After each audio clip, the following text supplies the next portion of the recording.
திருவள்ளூர் சரக்கு ரயில் தீ விபத்து சம்பவம் தொடர்பாக தற்போது சம்பவ இடத்திற்கு விரைந்திருக்கிறது பேரிடர் மீட்பு குழு.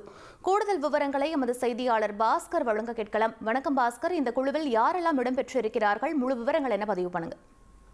திருவள்ளூர் சரக்கு ரயில்ல தீ விபத்து ஏற்பட்டதை அடுத்து திருவள்ளூர் மாவட்ட ஆட்சித்தலைவர் உடனடியாக தேசிய பேரிடர் மீட்பு படையினர் அனுப்பி வைக்க வேண்டும் என்று கேட்டுக்கொண்டதற்கு இணங்க அரக்கோணத்திலிருந்து தேசிய பேரிடர் மீட்பு படையினருடைய 2 குழுக்கள் சம்பவ இடத்துக்கு விரைந்திருக்கின்றன. நவீன உபகரணங்களுடன் 60 பேர், அதாவது ஒரு குழுவில் 30 பேர் 2 குழுக்களாக அவர்கள் உடனடியாக புறப்பட்டிருக்கிறார்கள். இந்த குழு உடனடியாக அங்கு சென்று மீட்பு நடவடிக்கைகளை துரிதப்படுத்தும். அவர்கள் வைத்திருக்கக்கூடிய நவீன உபகரணங்களை பயன்படுத்தி அங்க இருக்கக்கூடிய மீட்பு நடவடிக்கைகளை ஏற்கனவே மீட்பு நடவடிக்கை ஈடுபட்டு வரக்கூடியவர்களுக்கு உதவியாக தேசிய பேரிடர் மீட்பு படையினரும் களமிறங்குகிறார்கள். இதன் அடிப்படையில் அந்த பணிகள் வேகமாக துரிதமாக மேற்கொள்வதற்குண்டான நடவடிக்கைகள் எல்லாம் இதன் மூலமாக ஏற்படக்கூடிய வாய்ப்பு உருவாகியுள்ளது. விவரங்களுக்கு நன்றி பாஸ்கர்.